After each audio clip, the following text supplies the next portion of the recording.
Breaking news ఉమ్మడి ప్రకాశం జిల్లాలో retired టీచర్ని చంపింది ఎవరు?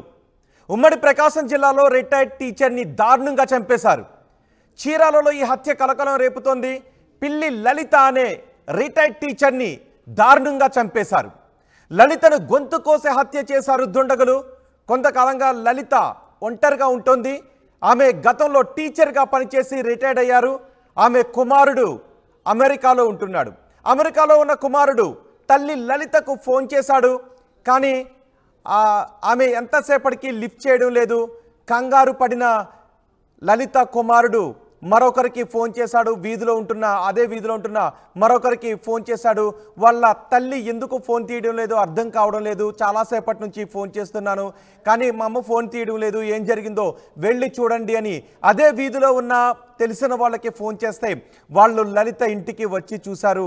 లలిత ఇంటికి వచ్చి చూసేసరికి రక్తపు మడుగులో రిటైర్డ్ టీచర్ లలిత కనిపించింది. కంగారు పడిన వాళ్ళు కొడుకుకి ఆ విషయాన్ని తెలియజేసి వెంటనే పోలీసులకు కూడా తెలియజేశారు. పోలీసులు అక్కడికి వచ్చి మొత్తం సీన్ ఆఫ్ ఎవిడెన్స్ని పరిశీలించారు. అయితే ఈ హత్య రాత్రి జరిగి ఉంటుందని పోలీసులు భావిస్తున్నారు. మరి ఎవరు లలితను హత్య చేసింది? దొంగతనానికి వచ్చి ఎవరైనా చంపేశారా, లేక ఇంకేదైనా కారణం ఉందా? తెలిసిన వాళ్ళు ఎవరైనా చంపేశారా, లేదంటే కొంతమంది ఎవరైనా తెలియని దొంగలు దొంగతనానికి వచ్చి చంపేశారా? ఎటువంటి కోణాలు ఈ హత్యలో ఉన్నాయనే విషయంపై పోలీసులు ఆరా తీస్తున్నారు. గాంజా బ్యాచ్ ఆగడాలు కూడా ఆ ఏరియాలో ఎక్కువయ్యాయని స్థానికులు ఆరోపిస్తున్నారు. డబ్బుల కోసం గాంజా బ్యాచ్ ఈ ఘాతుకానికి పాల్పడి ఉండొచ్చు అనే అనుమానాన్ని వ్యక్తం చేస్తున్నారు. గాంజా బ్యాచ్ ఈ పనికి పాల్పడిందనే అనుమానాన్ని బలంగా స్థానికులు వ్యక్తం చేస్తున్నారు. పోలీసులు డాగ్ స్క్వాడ్ని కూడా తీసుకొచ్చారు. డాగ్ స్క్వాడ్ ద్వారా వివరాలు సేకరించే పనిలో ప్రస్తుతం పోలీసులు ఉన్నారు. పూర్తి సమాచారం మా ప్రతినిధి శ్రీనివాస్తో మాట్లాడదాం. శ్రీనివాస్, పోలీసులకు ఏదైనా ఆధారాలు దొరికాయా? రోహిత్, ఇప్పటి వరకు అయితే జరిగిన సంఘటనల మీద కూడా ఇటువంటి ఆధారాలు దొరికిన పరిస్థితులు కనిపించలేదు. ఎందుకంటే డాగ్ స్క్వాడ్ తీసుకొచ్చి స్వయంగా జిల్లా ఎస్పీ తుషార్ డుండి అయితే రంగంలోకి దిగిన పరిస్థితి. జరిగిన సంఘటన కొద్దిగా పోలీసులు అయితే సీరియస్ గా తీసుకున్నారు. ఎందుకంటే చీరాలలో ఇటీవల కాలంలో క్రైమ్ రేట్ మొదటి నుంచి కూడా క్రైమ్ రేట్ ఎక్కువ ఉండే ఈ చీరాల పరిసర ప్రాంతాల్లో ఈపురపాలెంలో వృద్ధ మహిళ సుమారు 74 సంవత్సరాలు ఉన్న రిటైర్డ్ టీచర్ పిల్లి లలిత హత్య వెనుక ఎవరున్నారనే కోణంలో అయితే పోలీసులు అయితే సీరియస్ గా చూస్తున్న పరిస్థితి. ఎందుకంటే ఆమె కొంతకాలంగా రిటైర్డ్ అయిన దగ్గర నుంచి కూడా ఆమె భర్త కలిసి ఈపురపాలెంలో స్వగృహంలో ఉంటున్నారు. ఇటీవల అంటే సుమారు 7 సంవత్సరాల క్రితం వాళ్ళ భర్త రామారావు మృతి దగ్గర నుంచి కూడా లలిత ఒంటరిగా ఉంటుంది.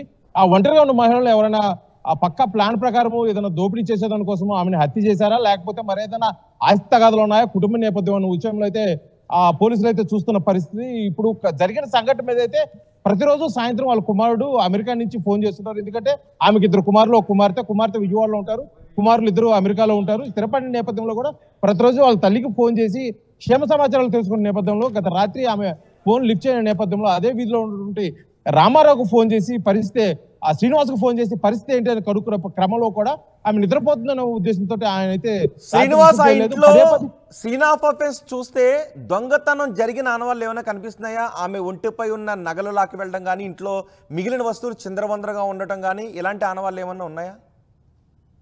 పోలీసులు ఇస్తున్న సమాచారం ప్రకారం ఇది దొంగల పని అనేది చెప్తున్నారు. ఎందుకంటే లోపల ఏమేమి వస్తువులు పోయినాయి, ఆమెకు ఎంత నగదు ఉంది, ఎంత బంగారం ఉంది, ఏమి వస్తువులు మిస్ అయ్యాన్న కోణంలో కూడా పోలీసులు అయితే లోతుగా విచారణ చేస్తున్నారు. ఇప్పటి వరకు అయితే పోలీసులు అక్కడ దొంగతనం జరిగింది, దొంగతనం కోణంలోనే హత్య జరిగిందనేసి అయితే ప్రాథమికంగా చెప్తున్నప్పటికీ దీనికి హత్య చేయాల్సిన అవసరం ఏముంటుంది? ఒక వృద్ధ మహిళ దోచుకొని వెళ్తే సరిపోద్దు కదని చెప్పి స్థానికులు అయితే ఒక అనుమానం వ్యక్తం చేస్తున్న నేపథ్యంలో ఆమెకు గతంలో ఏమైనా గొడవలు ఏమైనా ఉన్నాయా, లేకపోతే కుటుంబ కలహాలు ఏమైనా ఉన్నాయా, లేకపోతే మరేదైనా కారణం ఉందా అని చెప్పే కోణంలో కూడా పోలీసులు విచారించే పరిస్థితి ఉంది.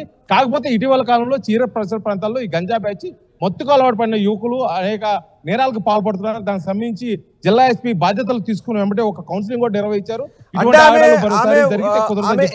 వృద్ధురాలు, సీనియర్ సిటిజన్, ఆమె ఒంటిపై నగలు ఉంటున్నాయి, ఆమె దగ్గర కొంత డబ్బు ఉంటుందని అదే ఏరియాలో ఉన్న వాళ్ళు ఎవరో గమనించి హత్యకు పాల్పడి ఉండాలి.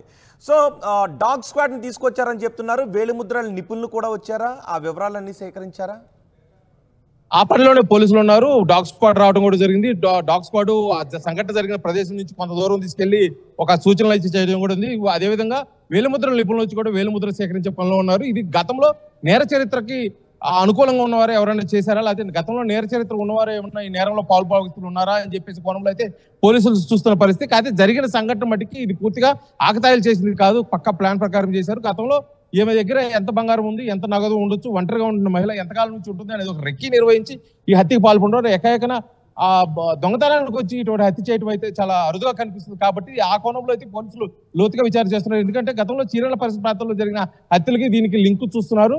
ఆ కోణంలో ఆ హంతకులకి దీనికి ఏమన్నా లింక్ ఉండదన్న కోణంలో కూడా ఆలోచిస్తున్నారు. ప్రస్తుతానికైతే వాళ్ళు పోలీసులు సేకరించిన ప్రాథమిక సమాచారాన్ని బట్టి ఇది కేవలం దొంగతనం ద్వారా జరిగిన హత్యగానే చూస్తున్నారు. కాకపోతే హత్య చేయాల్సిన పరిస్థితి ఏంటనేది ఒక అనుమానం అయితే రేకెత్తుతున్న పరిస్థితి. ఎందుకంటే దొంగతనమే, కానీ దొంగతనం ఏదైనా అంతర్రాష్ట్ర దొంగల ముఠానా లేదంటే అదే స్ట్రీట్ లో ఉన్న వాళ్ళు చేశారా అనే విషయాన్ని పోలీసులు తేల్చటానికి ఎటువంటి ఏదైనా క్లూస్ దొరికాయా?